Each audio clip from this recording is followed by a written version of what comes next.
Hi, everybody. Okay, we're going to start Chapter 6. Chapter 6 is about linear algebra. So we won't do any calculus in this chapter, but it's a very important subject.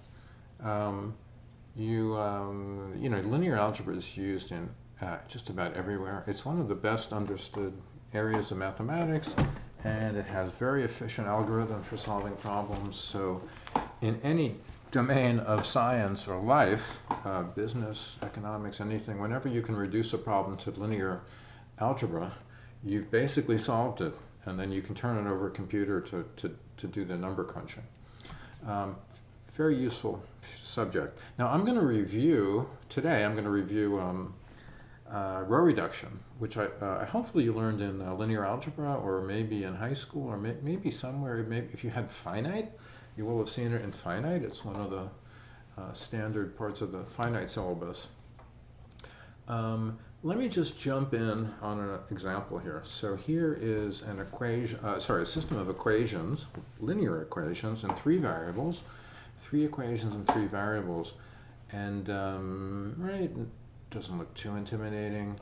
The first thing to do is to translate this from a system of ordinary equations into a single augmented matrix, right? So it's really just a shorthand method. We wrote the coefficients of the variables, but we didn't write the variables themselves. And we don't write the equal sign. We just put a vertical bar where the equal sign used to be. Really just a shorthand version of the old system. But it's called an augmented matrix because it has this optional vertical bar, which does not come standard in all matrices. Let's see.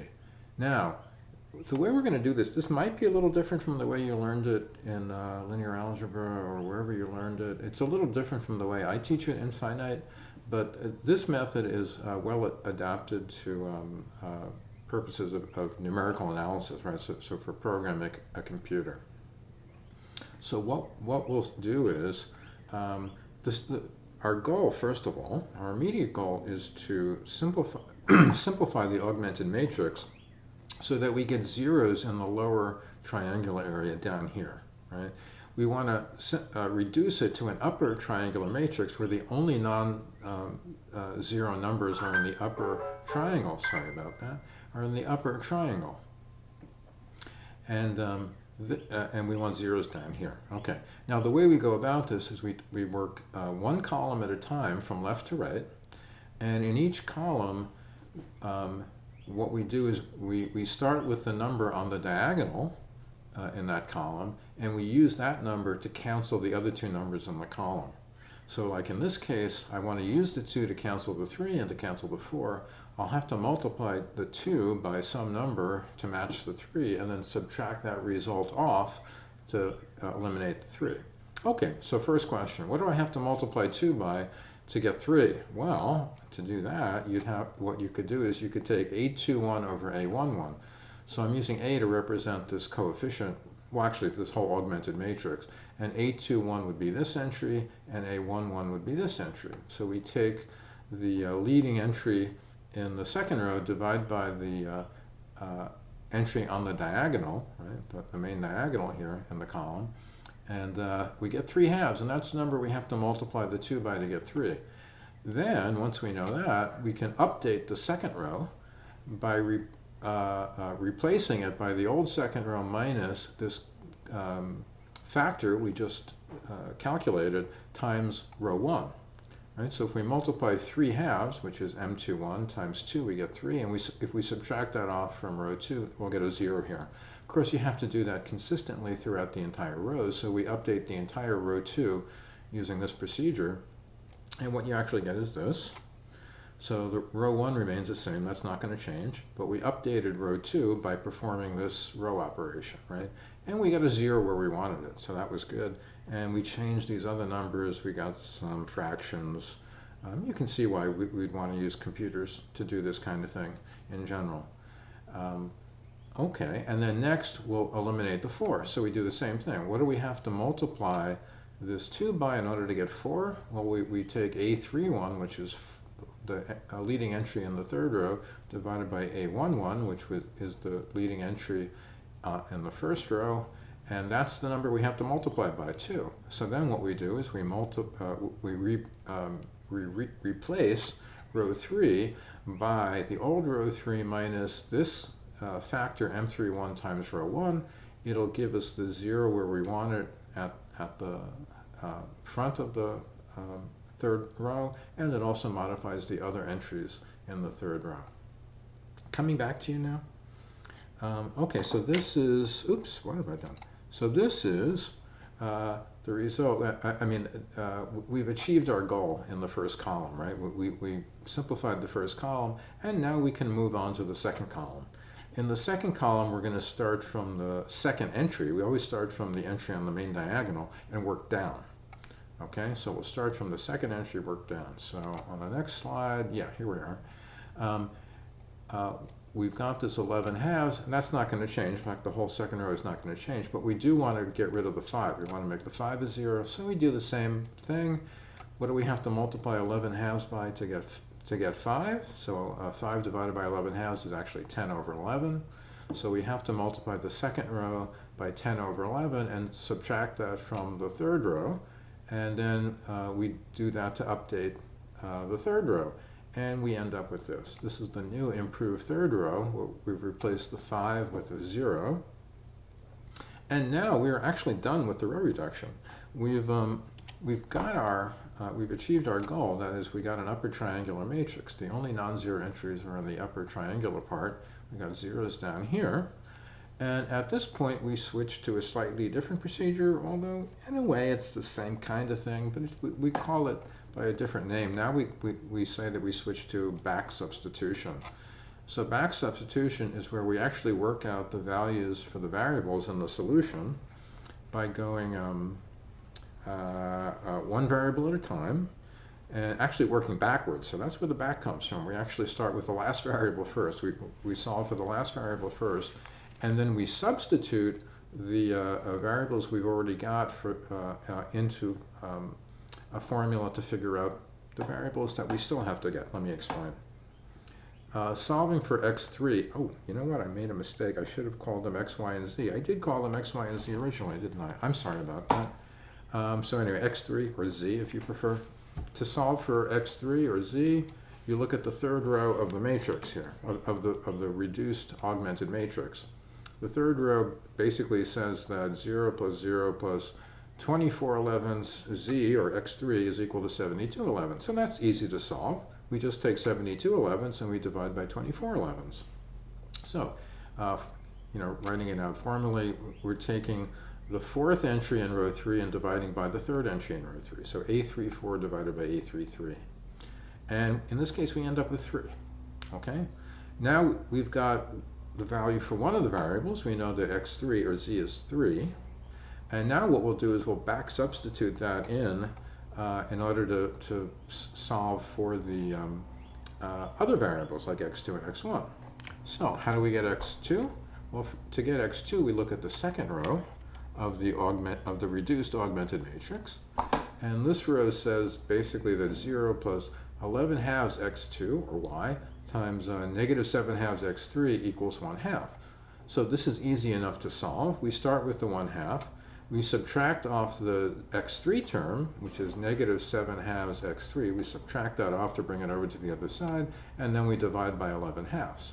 So x2 is going to be, we start with the number on the right side of the bar, right, the A24 entry, that's this, the 1 half.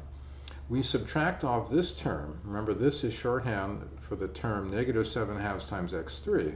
So we subtract that off, negative 7 halves times x3.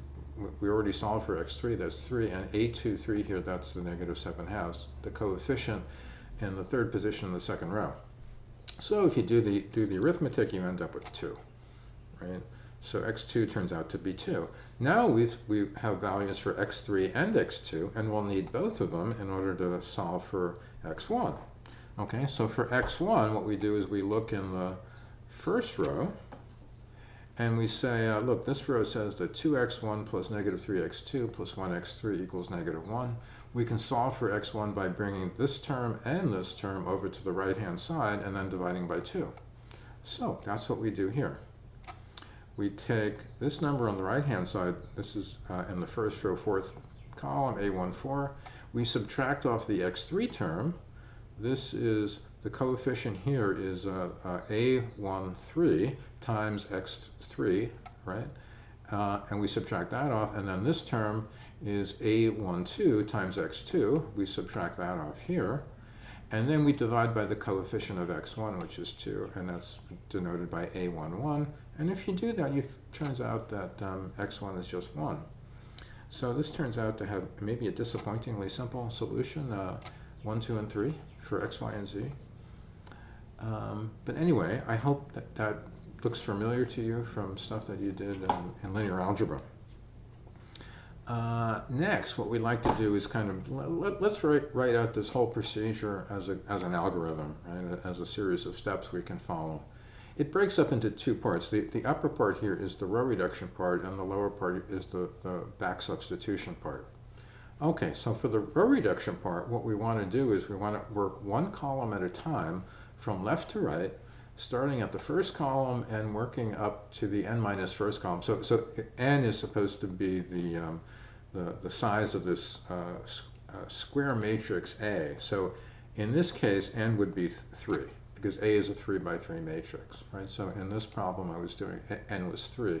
So we want to work through the first, in the example we're just looking at, we would want to work through the first and second columns. But in general, we work from the left up to the n minus first column. And then in each column that we're working on, we start from the row position plus 1. Sorry, the column position plus 1, that would be the starting row position. So the first row we're going to look at would be at the j plus 1 position. All right, so j is the column, I is the row. And then we form the coefficient, which is the ith number divided by the jth number in the current column we're looking at. And then we update the ith row according to using that reduction method. So by the way, this is worth noting, this is the shorthand notation in MATLAB that represents an entire row of a matrix.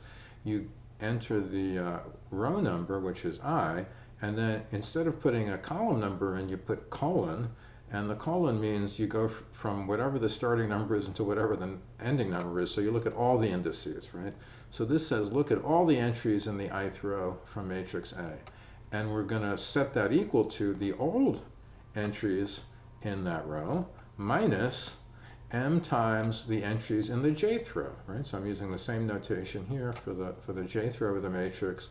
So we take the ith row of the matrix, we subtract off m times the jth row of the matrix. And that's how we reduce the ith row. So you go through all the rows from j plus 1 up to n, and that finishes the column, and then we go back and go on to the next j value, and then after this nested loop is completed, the matrix is row reduced.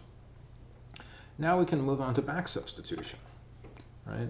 So we've got the matrix in this form, it's row reduced, and now we want to go through the process of actually solving for the three variables, right? So notice that for each variable, we kind of start off by taking the value on the right side, and then if necessary, we subtract off some of the terms corresponding to the other variables that have previously been solved for, and then finally we divide by the coefficient of the variable we're working on. Okay, so in all cases, the initial value, first of all, let me emphasize, this loop is going to go backwards from n to 1. So remember, we work backwards from the last variable to the first. So this is the way you denote that, right? We start, the first I value will be n, the increment will be -1, so we'll be decreasing rather than increasing I, and we'll end at 1. Okay, and now the first value that we start with is that value on the right side of the bar, right? On the other side of the equal sign. That we start with that. If necessary, we're going to subtract off terms corresponding to the other variables. And then at the end, we're going to divide by the coefficient of the variable we're solving for. Okay, let me go through this in a little more detail here.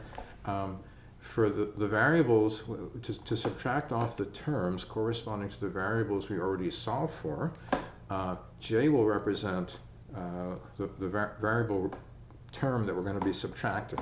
So j will start from n and work down to I plus 1.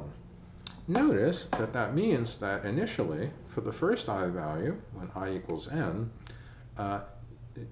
this for loop will be empty, right? There will be no n values because I plus 1 will actually be n plus 1. There's no way you can work down from n to n plus 1, right, in increments of -1. So this loop will be omitted for the first I.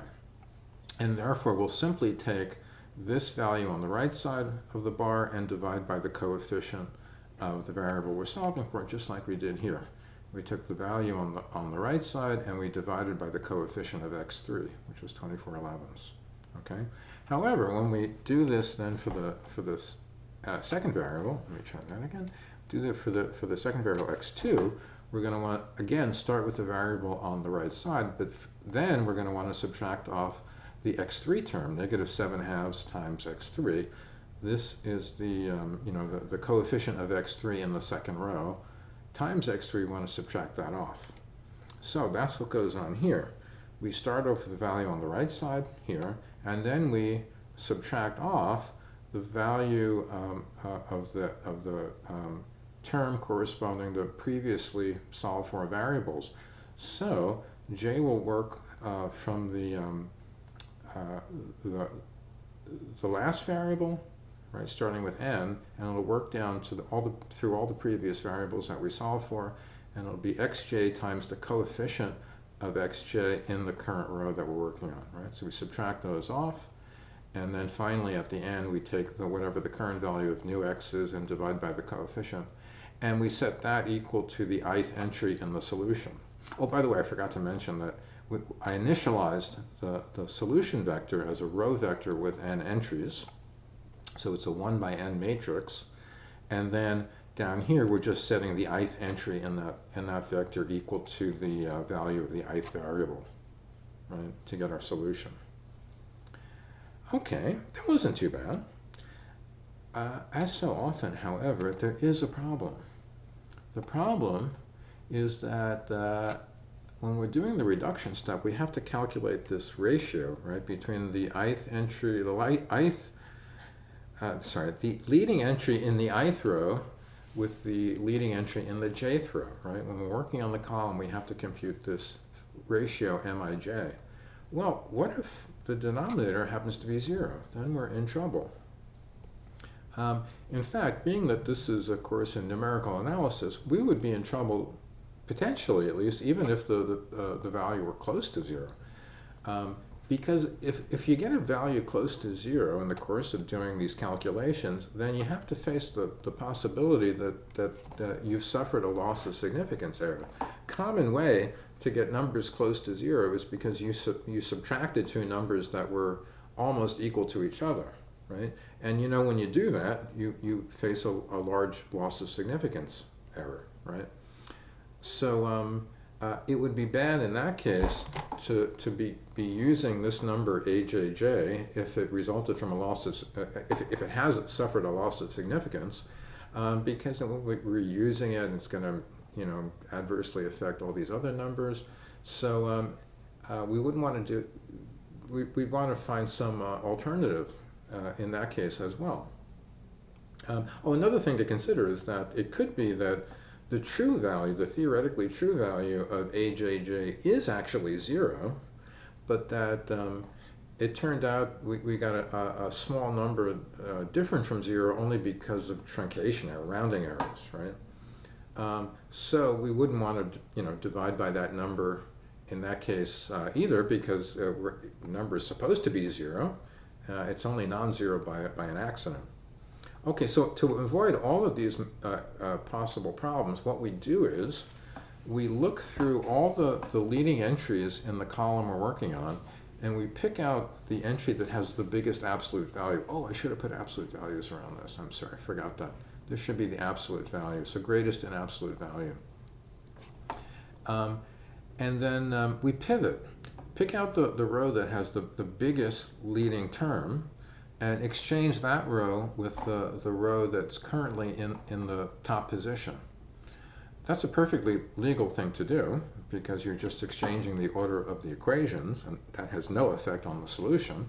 So it's a perfectly legitimate row operation, and it will replace the old ajj with a better value aij, which is bigger, right? And so this is called pivoting, when you exchange one row with another in order to get a bigger value on the diagonal, right? And the jj position, right? The position on the diagonal. Okay, so here is the code for function I wrote called rowred. So it works pretty simply. You just enter an A matrix and a B matrix, and what it does is it solves the equation AX equals B. Right? So it solves for X in the equation AX equals B. First thing I did here was oops, what do I know? Oh, there we go. First thing I did here was I just checked the dimensions of the matrix to make sure that they match. I'm usually pretty lax about error checking, but I decided I would do some this time, so I just checked the dimensions of the matrices. So you can use the size function for this. If you apply the size function to a matrix, it'll return a pair of numbers, the number of rows, number of columns. So this sets R equal to the number of rows in A and C equal to the number of columns, and do the same thing for B. By the way, usually when you're solving an equation like this, usually B is going to be just a column vector, so the dimensions will be n by 1. Right? However, I wrote this function rowred so that B could be a bigger matrix, and it works fine for that, but it's just kind of convenient to have a function that will solve for, in the more general case, when B is actually any matrix. As long as the dimension matches, the number of rows in B match the number of rows in A. That's the only requirement. So the error checking I did here was I wanted to check A has to be a square matrix, which means that R and C have to be equal to each other. And also A and B must have the same number of rows, and that means that R and N must be equal to each other. So here's my error code, my error checking code. If R is not equal to N, the tilde means not, right? So R is not equal to N, or R is not equal to C, then there's a dimension mismatch and it returns an error. So MATLAB has an error function. You call it with a string, and it just will cease execution of the function and return the error message. Okay. So then we can get started on doing the row reduction. So the first thing I did was I defined an augmented matrix by combining A and B into a single matrix. That's quite easy to do in MATLAB. You simply define a new array with brackets, and you put A on the left and B on the right. And MATLAB does all the bookkeeping for you. It rewrites this as a new matrix that consists of the columns of A on the left and the columns of B on the right. So that's easy. Okay, now we're going to start on the reduction part, where we work through the columns one at a time, working from the left to the right, working from column 1 to column n-1. I originally had a slight error in the code, so I just fixed that. It should be from 1 to n-1. Now the first thing we have to do before we actually do any reduction is we have to check whether a pivot is necessary. So this block of code here is just to identify the row with the greatest leading entry, right? Greatest leading entry, greatest in absolute value. So what I do is I set the index equal to the current row, that is the top row. Let me go back here a second. So for example, if you were, how about here? Suppose you're working on the second column here, right? Well, first of all, when you're working on the second column, you're not even going to look at the top entry. You're only going to work from the main diagonal down. So you're only going to be looking at those two numbers. So you just want to, so the first thing you want to do is compare these two numbers and pick out the one that's biggest.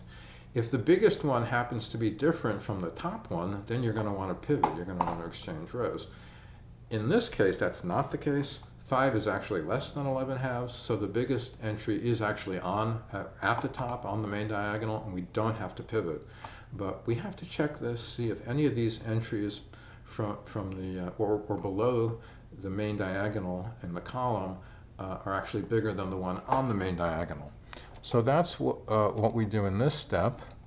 We identify, in this block here, we identify what the biggest value is in that in those rows below the main diagonal. So I start with setting the values for the current champion. The current champion is the row corresponding to the main diagonal, and the value of the entry at that row in absolute value. And then we work from the next row down to the last row, from j plus 1 to n, and calculate the leading value in that row and see if it's bigger than the reigning champion, in which case we update the champion and repeat. Right? So at the end of this block, we'll know where the biggest value is, and then we check if the biggest value, which is stored, the location of the biggest value, which is stored in ind for index, if it's not equal to the entry on the diagonal, which would be j, then we have to pivot. So this is where we do the pivot. It's simply a matter of exchanging the value in the third row, in the jth row with the value in the in row, right? And it's kind of an awkward thing. I don't know if there's a faster way to do this in MATLAB, but I just stored the old the old value of the jth row in row to make it easier to exchange the values. But that's all that's going on here as I'm pivoting. Having done all that, having checked for whether a pivot was necessary and then pivoted, if that was the case, then finally we can just do the row reduction here. Row reduction and then back substitution, just as I described it in the algorithm earlier, so I won't go over that. Kind of irritating to note that this is the code, this is the code that does kind of the heavy lifting. It does the reduction and the back substitution. That's only about half the code, and then more than half the code is error checking and checking for a pivot, right, which is just trying to anticipate a possible problem that we might have. But I guess you computer science majors are used to that, right? Maybe most of the code you write is actually kind of boilerplate code for checking for errors and doing, rudimentary bookkeeping, and then the real business stuff often isn't very long at all. So that was the case here. Okay, next what I'm going to do is I'm going to try it out on MATLAB, make sure it works. Okay, so here I'm at MATLAB. Notice I made that change. I replaced n by n minus 1 at the start of the row reduction loop. It didn't really matter, but it was kind of a silly mistake. Anyway, so it works pretty simply. I mean, there's not much reason to demonstrate it, but let me just point out that one tip that's worth noting is that there's a way to enter matrices is you put commas to separate numbers in a single row, and then you put a semicolon to separate one row from the next. So I can enter the whole A matrix in one line like this by using semicolons at the end of lines, okay? And then you can do the same thing for B, right? B is just a column vector, so each row has only one entry, so I put semicolons after each number to indicate a new row after each number, okay? Row red is very easy to use. You just enter A and B, and it spits out the answer immediately. Wasn't that much easier than doing it by hand like we make the finite students do? Be glad you're an M371. Okay, see ya.